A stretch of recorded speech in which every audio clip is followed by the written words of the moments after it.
สองคนก็ได้ตีเอาน้ำกันเร็วเนาะเห็นว่าก็ได้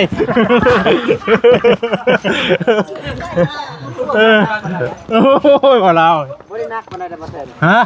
บ่นักบ่ได้บ่แม่นอยู่บ่เชื่อเจ้าอีนี่แม่ต้องเจ้าบ่ได้บ่นักบ่ได้เบาๆเนาะบ่ได้นักเลยล่ะหน้าก็แดงจ้ะ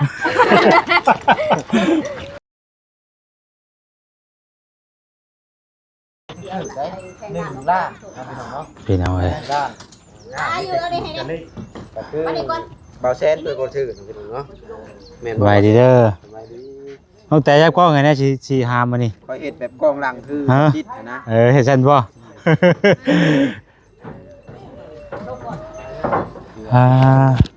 พี่น้องเอ้ยหามช่วยกันนี่แหละเนาะกันนักเรียบร้อยนี่กะหากตอนอาม่าน่ะบ่ฮู้ว่าเพิ่นอาม่าจังได๋บ่นี่เนาะฮะทางไอ้หมานบ่ได้หามมาพี่น้องเอ้ยสบายดีเด้อพี่น้องเด้อเป็นออกจ้ะเอาเป็นอีกแล้วบ่นี่เป็นใหญ่ใจน้ำลงบ่มันขอนเด้เฮ้ยเมื่อวานนี่คือจังว่ามันอยู่บ่มื้อนี้บ่เป็นหยังพอมันปีนสินะว่ะมันจังว่า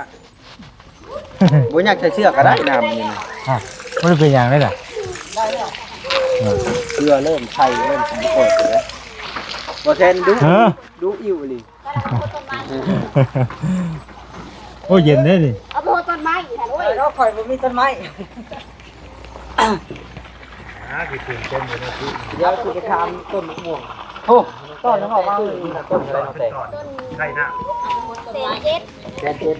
มันมีหลายพันตัวบ่ใช่อ๋อตุ๊กหมา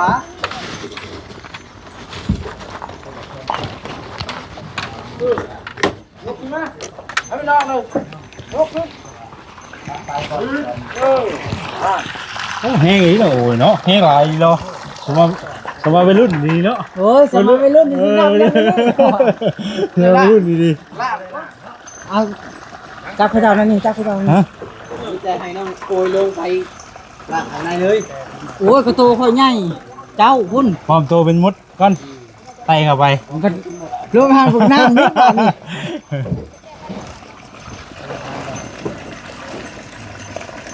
ขึ้นหล่นเด้เอาไปเลยบ่เนี่ยเอาจุกคอเลยบ่หน้ามันขุ่นเนาะเขาบ่ได้ละก็มันจะมีสิเนาะเป็นน้องบ่ได้ละใส่เฮิงก็เป็นบดีไข่น้ำมันจะขาดเด็ดขาดง่ายเนาะ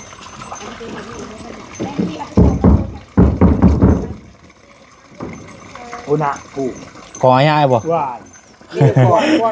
เอานั่นกวาดก่อนไม่มันกวาดน้ำใส่บ่ตอนน้ำลายตื้อเนาะขึ้นได้บ่นี่วันนั้นบ่ล่าบ่โอ้ย2คนก็ได้นะบ่คันเฮาสายเบิ่งสิเบิ่งนี่เธอบ่โอ้ยเข้าไปข้างในรู้ก็ได้เนาะปอนลงไปปอนลงไปบ่ปอนลงไปลูกไปสำรวจเบิ่งเด้ปุ้ยเบิ่งพี่น้องเอ้ยเบิ่งน้ำกันคือบ่ได้ละกัน30นาทีผมขออนุญาตยังบ่น้ำมันคือเป็นนี่ไว้แต่ว่าเพิ่นมาทุกน้ำ30นาทีจะคล้องบ่มันคือเป็นกี่ไข่น้ำไว้แต่เนาะหรือว่าไปลองน้ำฝนน่ะบ่จักแม่นช่วงฝนตกอ่ะเนาะใช่น้ำฝนเลยเนาะมันถึงน้ำฝนแล้วมันจะสบายดีสบายดีโอ้สบายดีเด้อทางนั้นเด้อเนาะโอ้น้องแต่จับกล้องบ่แซ่นให้น้องแต่จับกล้องให้ได้จ้ะเบาๆเด้บ่เราค่ะเราบ่อันนี้เนี่ยให้ไปดำอยู่บ่ค่อยเด้อเด้อเตกได้ไปสองคนก็ได้ตีเอาน้ำกันเร็วเนาะเห็นว่าก็ได้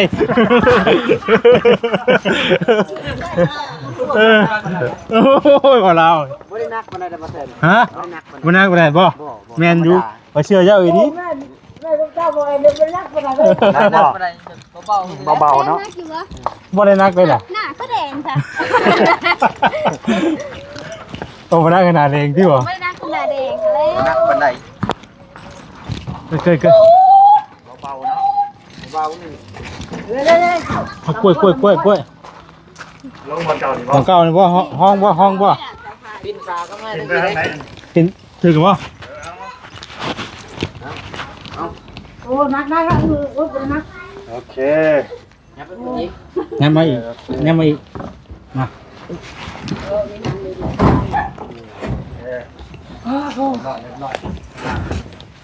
ร้อยเนาะ ตัวอยู่จุดเก่าจุดเริ่ม วัน บัด นี้ นี้ จ เนาะ บวันนี้ จบบ่วันนี้ จบแล้วบ่ ไปขึ้นมันบ่เป็นหยังบ่ เป็นยัง อ๋อมันคือเป็นกี่ตมเด้อ ลงล่างในบ่อล่างมันเขาล่าง ล้างเลย บ่เวลาเขาล่างจะเขาล่างเนี่ยเอา เอ ไป อ เคยล่างจะเถื่อ เนาะมันก็มีแต่สีดน้ำเอาฟอย คอยเขาไปทูแล้วบ่แล้วก็สีน้ำเขา มันต้อง สีน้ำเขาเพราะฉะนั้น น้ำก็คือว่าได้กันถึงน้ำมีน้ำไหลน้ำอย่างใครอยู่เนาะน้ำไหลไหน มาแทน ฮะ แล้วเพิ่นคิดอยู่เพื่อนว่ามีใดด้วยน้ำเข้า ง่ายเลยว่าที่หยุ่มน้ำเราขึ้นก็เด้อเดี๋ยวน้องว่าสิเวลาฝนตกก็จะจังล่างแล้วโต้งเข้าไปน้ำแล้วก็ปล่อยเลยเพราะว่าปิดน่ะนะปล่อยให้มันระบายออกไปก่อน ทูกันได้ เออ ปล่อยกันได้ ลงหลุมเลย ถ้าล่างปัญญามันฝนตก บนเมฆมันนะบอกเอ็นว่าให้น้อง เอ้าน้ำเป็นแล้วเพิ่นน้ำหยุ่มน้ำนี่แล้วเนาะผู้เราหยุ่มน้ำแล้วเราเมื่อยคือเฮาก็แนะนำว่าอย่าให้อัน เป็นใดสิโลดว่า4 โล ใช้น้ำลายดีได้เพื่อสิได้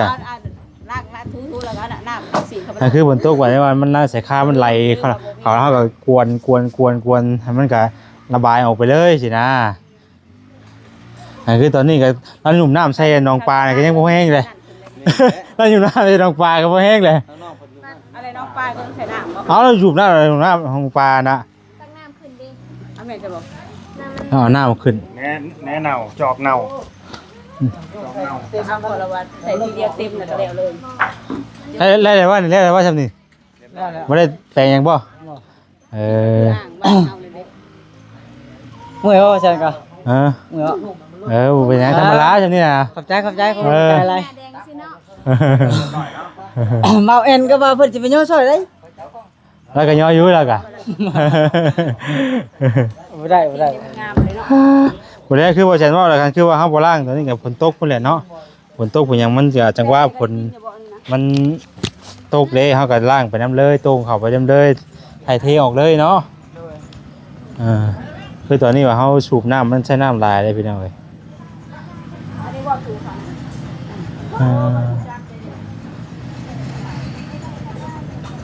ใจกอบใจละลายมีแต่หาคาดว่านั่นก็เฮ็ดแนวถือว่าอยู่จุดเก่าแล้วเนาะพอเก่า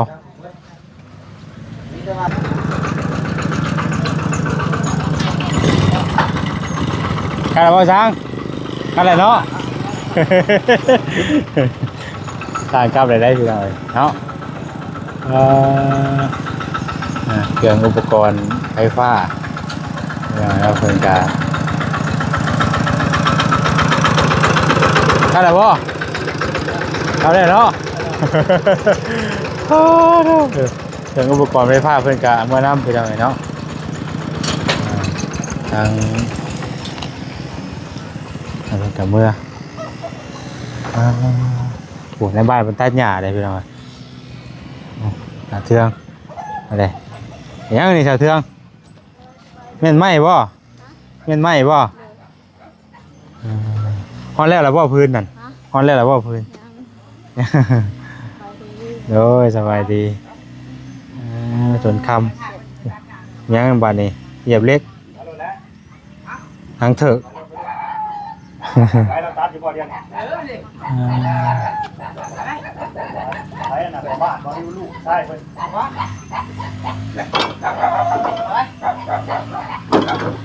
จะบอกคนตั้งบ่เป็นบ่โอ้ มันยังไงสิไปตัดหญ้าบ้านนี้ตั้งงานบ่ว่ากัน ตัดหญ้าชาวบ้านบ่สบายดีอีก โดยสบายเลย ไปมาจังไปบ่ บ่ได้ไปต้องไหนสิเมื่อได้นี่สิกลับบ้านเลย สิกลับบ้านแล้ว ผู้ใดมือใหม่ผู้ใดจังว่ากันเนาะว่าสิมาเบิ่งหน้าเบิ่งในแหละพี่น้องมื้อนี้ก็มาสู่เบิ่งว่าได้อยู่เนาะแสดงเพิ่นพ่อ ฮอดปิด ตอนถึงบ่ได้ได้ดึงขึ้นนี่วับเดี๋ยวว่ามันดึงลงคืนน่ะนะ ว่าอ้าวว่าช่างว่าแท้ว่านะ ถ้ามันบ่ได้ดีก็สิจังสิโทษทางเพิ่นมาเพราะว่ามันก็มันใหม่ๆอยู่เลยเพิ่นก็รับผิดชอบอยู่พี่น้องบ่เป็นหยังถ้ามันมีปัญหาหยังเฮาก็โทรหาเพิ่นแต่ว่าเฮาก็เดี๋ยวว่าใส่มาเบิ่งก่อนซื่อนะแล้วแบบว่าได้แล้วเนาะ มันสูงก็มีแต่หาแนวง่อยเอาแหละโอเคพันหยาก่อนเพิ่นก็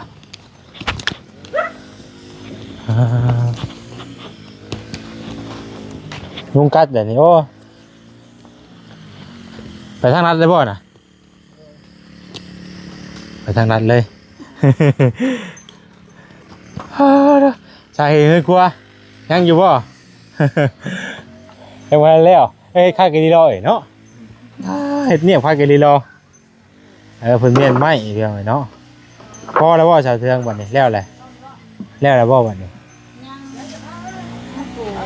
อ๋อปูพื้นนี่บ่เป็นน้อยขีดไผ่เห็ดบ่อนเขาดักไผ่เลยเบิ่งก่อนโอ้คักเนาะมาคักแล้วคือว่าเพิ่นจะเฮ็ดได้ดีอยู่พี่น้อยมองเขาสิท่ามองหลังไผ่บัดนี้เฮ็ดเป็นขอบบ่เฮ็ดพื้นครับมีขอบแล้วบ่เห็ดบ่อนเก็บพื้นเฮ็ดมองเก็บพื้นเรียงกันไปเลยมองเฮาแล้วจูไผ่มองได้บัดนี้จูไผ่อยู่ในเพิ่นบ่มองเจนั่นบ่เจนั่นเนาะจูไผ่อยู่เจนั่นหมองนี่ก็เป็นแบบว่าบ่ให้มันพ้นศาสตร์พ้นหยังอันนั้นเนาะการเข้าการออกมันสบายครั้งแรกเจแล้วฝนตกพุ่นก็หายห่วงบัดนี้มันก็สิสบายเลยสิบ่อุกน้ำท่วมแล้วบ้านแต่ว่าน้ำย่าแต่น้ำมันแหละพื้นมีแต่เฮาให้สูงไว้ได้หาในห้องขึ้นเอาสิดินเข้าอีกให้มันสูงขึ้นนะเพราะว่าบัดน้ำมันตกนี่มันโฮมกันบ่ได้น้ำเนาะมันไหลทางนั้นมันสูงกว่าหน้าดินทางนั้นมันสูงกว่าหรือว่าเฮาเอาแป้นจิกบ่บ่น่ะเนาะเอาแป้นแป้นแผ่นนึงให้มันตบใส่ตามขอบนะให้มันลงพื้นขี้ดินนิดนึงเวลาน้ำไหลเวลาฝนตกมันก็ไหลผ่านไปพุ่นเลยมันก็อันนี้มันคาแป้นดิมันคาไปแป้นให้มันชูมาอีกนะทำไมมันยังเข่าอยู่คือว่าเนี่ยมันตกอีดอพุ่นแล้วมันจังง่ายคำว่าตกธรรมดาเลยกะตกมันไหลคำว่ามันก็หายไปแต่ว่ามันก็จะเปื้อนอยู่เขาเกะไข่ไปงี้แหละคอยเฮาเบิ่งสภาพมันก่อนเนาะแก้ไขไปตามสภาพมันก่อนแก้ไขไปตามสภาพมันก่อนคอยเฮ็ดไปสำหรับเฮ็ดไปเฮ็ดมากับฝนตกมาร้องกับฮู้แล้วแหละฮู้แล้วว่ามันเป็นจังไดเนาะฝนตกกับฮู้ว่าราคาหัวคือเพิ่นว่าแล้วฝนตกโลดหาแต่แน่บ่ตกเนาะมันบ่ตกก็ธรรมดาอยู่ว่าเบิ่งแน่เบิ่งอะไรก็คือว่าธรรมดาอยู่ตกก็โดดจักว่าอะไรเป็นอะไรบาดนี่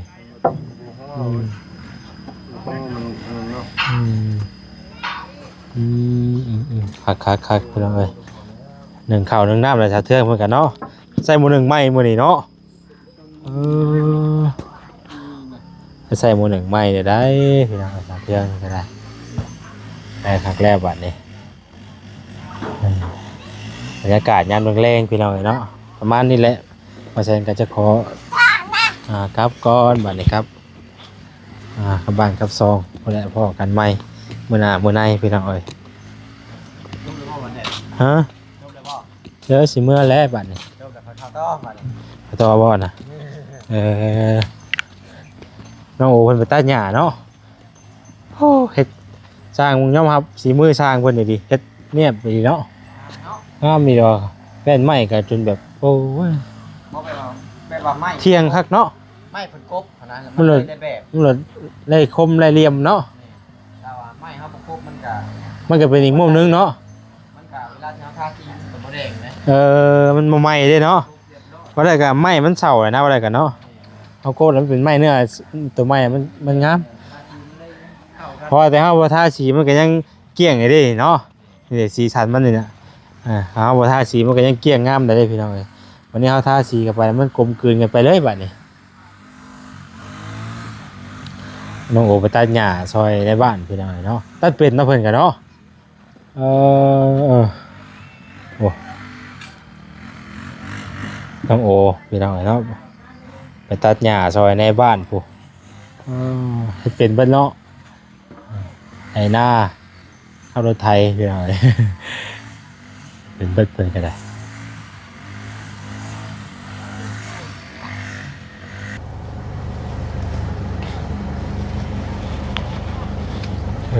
พี่น้องกลับก่อนบ้านก่อนเด้อโอ้โหเอาเดียวโหได้ มีตัวเนาะ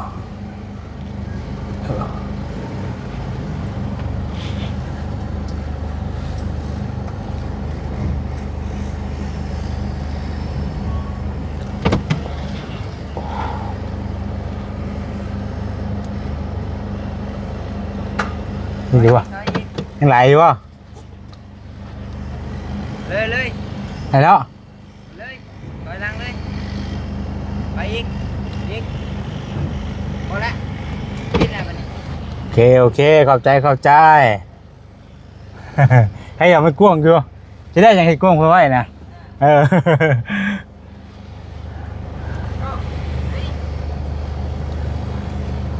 ก่อนกลับก่อน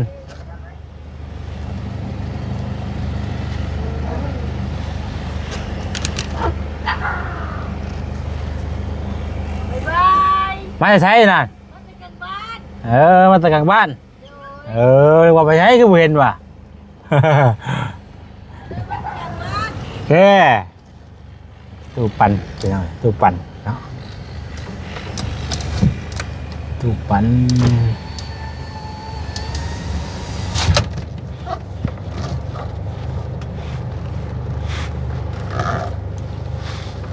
ว้าวเท่าทางเดียวเงินเพิ่นนี่ก็บัดเสียวอยู่พี่น้อยนี่น้องโอพี่น้องเนาะโอตัดหญ้าโอ้เก่งขนาดเลยคัก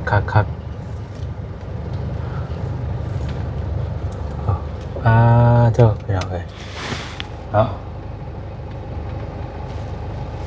หญ้าตัวนะ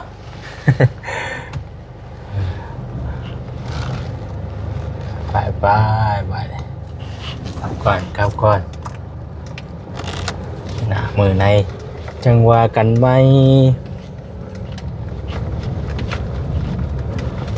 โอ้ยโอ้ย